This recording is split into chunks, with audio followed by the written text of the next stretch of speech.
Please. Apareceu ainda não, professor. Professor, deixa eu lhe fazer uma pergunta. Então, salve, salve, mais uma vez. Vamos lá para mais uma aula, agora com o meu amigo João, que vai nos abordar a aula que está no material, na aula 15, não é isso? A aula 15 do material de vocês. Aula 15 não, aula 13, os blocos econômicos no continente africano. Meu amigo João, agora é com você, meu grande. Bom, falar um pouco sobre o continente africano.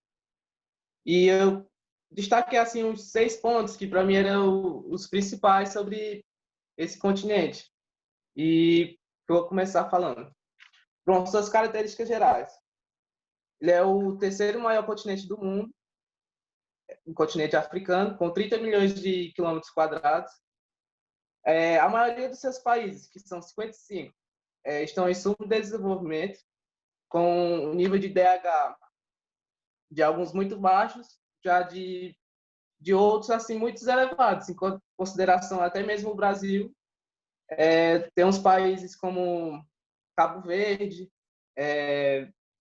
as ilhas de Maurícia, que também são têm um desenvolvimento muito bom em relação a outros países.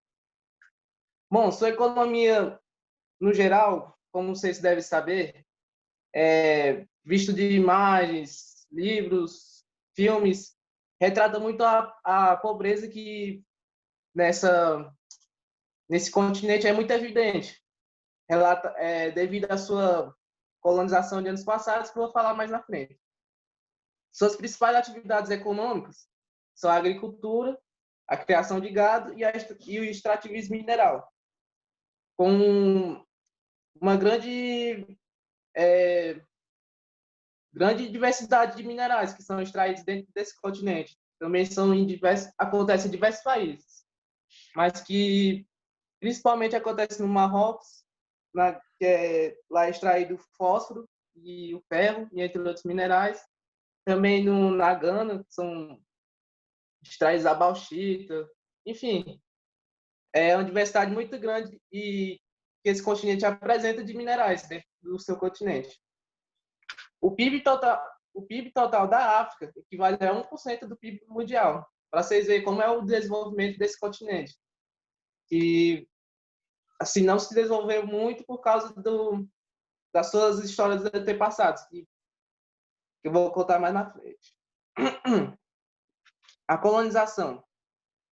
Para mim, esse é o ponto mais importante desse país, que teve vários colonizadores e também 2 épocas de colonização. Foi uma antes de Cristo, lá muito antigamente, que teve os fenícios, que colonizaram mais o norte da África, os gregos, romanos, árabes, os romanos também. Bom, o país foi todo colonizado e foi todo dividido entre colônias de exploração, que foi a maioria, mas também teve colônias de povoamento, como os gregos também, que fizeram muitas novas cidades. E tem até um nome lá que eu me esqueci, que eles chamam lá as cidades que eles construíram dentro desse continente. Bom, na colonização mais recente, que foi depois de Cristo, já muito mais recente, o país que mais teve assim porcentagem na colonização da África foi a França, que mais teve porcentagem de terras colonizadas, um território maior dentro desse continente de colonização foi a França, e seguido dela foi a Alemanha e a Inglaterra também. Que até hoje ainda existem países colonizados, são não vou dizer colonizados, mas tem uma relação com o país que colonizou esse país, que foi o país de Reunião e Maiote, que ainda tem uma relação muito grande com a Inglaterra. Foi até escolha mesmo da população de lá, que teve uma votação num determinado ano já, em que eles decidiram não se separar totalmente da Inglaterra. Eles queriam mesmo assim ter uma relação com eles muito grande, porque ajuda muito na economia e nas suas atividades. Os últimos países a terem a descolonização foram Namíbia e Eritreia, já no ano de 1990. Alguns países também, que eu vi uma certa notícia assim na internet, esses dias mesmo, que alguns países de lá estão tentando, tipo, como é que eu posso falar? Estão entrando com ação judicial contra os colonizadores de antigamente, que entraram principalmente na ação judicial contra a Inglaterra e a Alemanha, com o valor de mais de 10 bilhões, se eu não me engano, alguma coisa assim. Eles querem que eles paguem os prejuízos causados por essa colonização e exploração dentro do seu continente. E deve muitos detritos, principalmente para a comunidade de lá que foi colonizada. Eles já estão entrando até em acordo, a Alemanha acho que já está entrando em acordo com o país de lá para pagar um certo valor devido à sua colonização e os detrimentos que foi causado devido dela. Bom, o clima. O clima do continente africano, ele é mais equatorial, é um clima mais tropical, desértico, devido à ação dos maiores desertos de lá, que são o Saara e o Kalahari. Também tem um clima mediterrâneo e tem umas médias térmicas elevadas durante todo o ano, devido a estar próximo à linha do Equador. Bom, a sua urbanização, como eu tinha falado, destacado, uma das principais atividades da sua economia é a agricultura. Aí por isso que a maior parte da população vive na zona rural, porque o maior desenvolvimento do continente do país é na agricultura. Aí muitas das pessoas trabalham nela, porque é onde tem mais desenvolvimento e gera mais riqueza para essas pessoas que trabalham com ela. Aí por isso que o país não se destaca muito na urbanização, porque a indústria lá não é muito forte, e sim a agricultura. É por isso que as pessoas vão para o meio rural. Aí outro ponto também são os países da África, são os que apresentam maior taxa de urbanização dentre os países menos desenvolvidos. Esse ponto eu gostei de destacar porque mesmo sem muito desenvolvimento, esses países de uns anos para cá vêm se destacando muito na sua urbanização, crescendo muito com algumas partes da agricultura que vem ajudando esses países e também da criação de gado, que gera muitas riquezas para eles. Bom, a fauna e a flora, que, como vocês sabem, lá no continente, a flora predominante é a savana. Como já foi retratado em filmes, lá tem várias áreas de preservação, que aparecem muitos animais, como leões, girafas, enfim, etc. Muitos animais de grande porte. Lá é o país que apresenta a maior taxa desses animais de grande porte. E lá é devido à sua vegetação de clima tropical também, e lá eles geram muito riquezas para o turismo de lá. Como vocês sabem, lá tem a área, como eu falei, tem as áreas de preservação para ver os animais de grande porte. E é isso.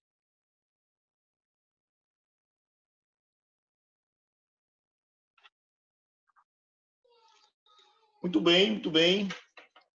Inicialmente agradecer ao João pela contribuição dada com relação à sua explicação. E aí eu vou fazer alguns complementos, né?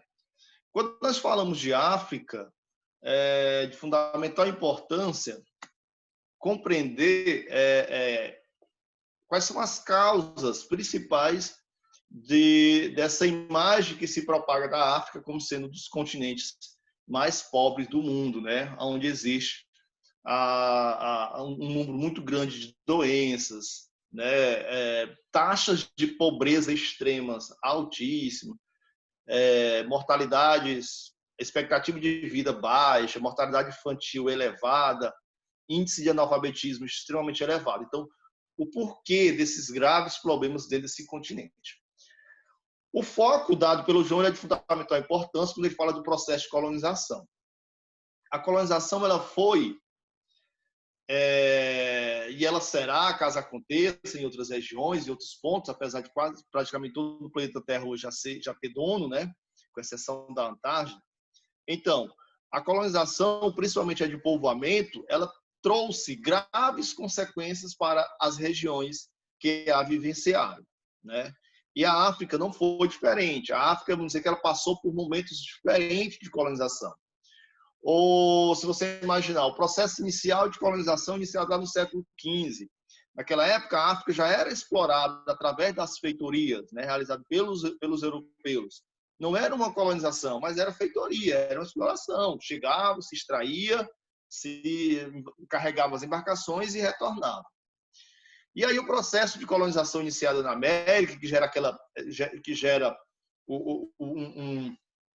que dá uma contribuição muito grande para o comércio europeu, de uma certa forma acaba a África sendo deixada de lado. A África ela foi vista nesse momento como principal fornecedora de mão de obra escrava, né? E isso, quer queira ou não, vai desestabilizar também a sociedade africana.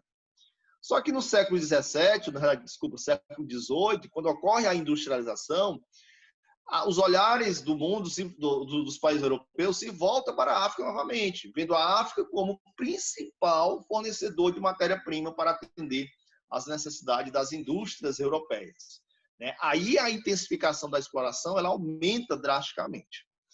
E aí alguns pontos valem se ressaltar. Primeiramente, o fato da África ter uma quantidade muito grande de etnias, né?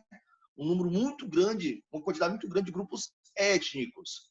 E quando o colonizador se instala, quando o colonizador determina a sua área territorial, que isso vai acontecer lá na Conferência de Berlim, se eu não estou enganado, Berlim é Madrid, para me fugir, acho que é Berlim, onde foi dividido a África entre as potências europeias, né? Então, lá naquela divisão, em 1885, 84, 85, foi estabelecido cada terra pertencendo a determinado colonizador. E aí o que vai acontecer? Essas áreas elas vão ser incorporadas abrangendo etnias diferentes, grupos étnicos diferentes, dentro de um mesmo país, né? Esse país surgiu através da fronteira criada pelo colonizador, por isso que ela é chamada de fronteira artificial, não respeitando as fronteiras étnicas, colocando dentro do mesmo território grupos étnicos diferentes, o que acarretou e ainda hoje acarreta graves problemas, graves conflitos civis, conflitos étnicos dentro de um mesmo território. Você tem exemplo, a guerra de Biafra na Nigéria, a guerra de Ruanda e Burundi, entre grupos como Tutsis e Hutus, né? O sistema de segregação racial implantado na África do Sul. Então, isso fez com que o continente ficasse estagnado, né? E não apresentasse esse desenvolvimento. Para você ter uma ideia, em 1945, eram basicamente 4 países independentes na África, 45. Né? Então, quer dizer que a maior parte da independência dos países acontece na década de 70, década de 80, até os anos do final do século 20. Então, percebe que são países novos, são países que tiveram a sua independência recente. Essa informação que o João deu é bem interessante, eu não sabia ainda, o fato desses países estarem alegando, né, algum direito, né, serem ressarcidos, podemos dizer assim, pela exploração causada por esses colonizadores. E aí a África, ela vai apresentar também disparidades. Quando a gente olha para a África do Norte, a África de cima, acima do deserto Saara, né, que é a África do Norte, ela é uma África mais desenvolvida. E entenda o meu termo aí, a minha colocação. Não significa que é desenvolvida, estou dizendo que ela é mais próspera do que os outros países da África, do continente africano. Se eu estou enganado, são 54 países. E aí essa África do Norte ela tem características diferentes, né? Eles são os habitantes são descendentes de árabes, né? A maior parte da população ela é branca, não é negra, né? É onde estão os países que têm indicadores sociais melhores, né? No caso da Nigéria, caso do Egito, da Líbia, tá bom? São países que integram essa região. Já a região que está abaixo das Saara, chamada de região subsaariana. Essa região já é extremamente pobre, é onde aparecem todos esses indicadores que eu mencionei anteriormente, vamos dizer assim, de prejuízo, né? de algo negativo para o continente africano. E aí, dentro dessa ideia, dentro dos conflitos mencionados no continente africano, você vai ter esse que eu mencionei, né, que são muito vinculados por questões étnicas, né, muito vinculados por questões étnicas. Você tem, aí até no livro você dá até exemplo, o caso da Libéria, o caso de Ruanda e Burundi, que eu mencionei, né, guerras e separações civis no Chifre da África, que é uma região de grande estabilidade, né, os conflitos pró-independência, o caso do Sudão, que é um dos países mais pobres do mundo, que deu origem a um dos países mais pobres ainda, que é o Sudão do Sul. Então, o texto de vocês também vai abordar isso. E aí, acho que basicamente isso que vocês têm que entender, né? E tem que procurar ver mais notícias, mais informações, procurar estudar um pouquinho mais do apartheid, do sistema de segregação racial da África do Sul, ver como é que está hoje, porque já que esse sistema assim, um que foi parecido com a África do Sul, que aconteceu nos Estados Unidos, né? Um sistema de segregação racial também, né? Que não foi da mesma forma, mas que aconteceu nos Estados Unidos, está tão em pauta nos últimos dias, né? Nos últimos meses. Esse ano foi muito forte a luta dos negros dentro dos Estados Unidos em prol dos seus direitos. Então, conhecer também o que aconteceu na África do Sul, nesse sistema de segregação, onde 15% da população que levou à independência do país, né, comandou o país por décadas, enquanto que a população negra, que correspondia a mais de 80%, ficou à mercê aí dos interesses desses colonizadores. Então, eles se beneficiaram com esse sistema de colonização. E aí, quando aparece, né, o revolucionário, Nelson Mandela, que foi o responsável por essa mudança, o cara foi perseguido, foi preso, foi exilado, até escrever os livros dentro da prisão, chamar a atenção da mídia mundial e até assim ser solto e conseguir ser eleito lá no início da década de 1990. Né? Foi um revolucionário, mas que ainda hoje o sistema de segregação racial, mesmo sendo proibido na África do Sul, ele ainda o sistema do apartheid, ele é proibido, mas assim ainda é visível, né? Ainda é perceptível essa diferença. Assim como existe nos Estados Unidos. Existem bairros para negros, né? Coisa bem mais específica. Então, muitos dos conflitos são questões étnicas. No norte, nós tivemos uma instabilidade muito grande política, né? Com a Primavera Árabe, lá que iniciou em 2011, com a libertação dos países de governos ditatoriais, o caso da Libéria, que depois Muammar Gaddafi foi até morto, o caso do Egito, que não me recordo agora o nome do presidente da época, né? E entre outros países que se envolveram nesse sistema de instabilidade política e social. Muito bem, então, grato pela contribuição de vocês, participação, feliz demais. Na próxima aula, na segunda-feira, a gente acelera aí e vê se dá para a gente encerrar. Tem Raimundo Felipe ainda, tem Ravena, tem Anne, só que esse pessoal não aparece, né? Mas vamos ver aí. A Ravena estava aqui com a gente, disse que ia ali e voltava e não voltou mais. Pessoal, muitíssimo obrigado. Iremos nos encontrar segunda-feira, tá bom? Um abraço, pessoal. Tchau, professor. Tchau. Valeu, professor. Tchau.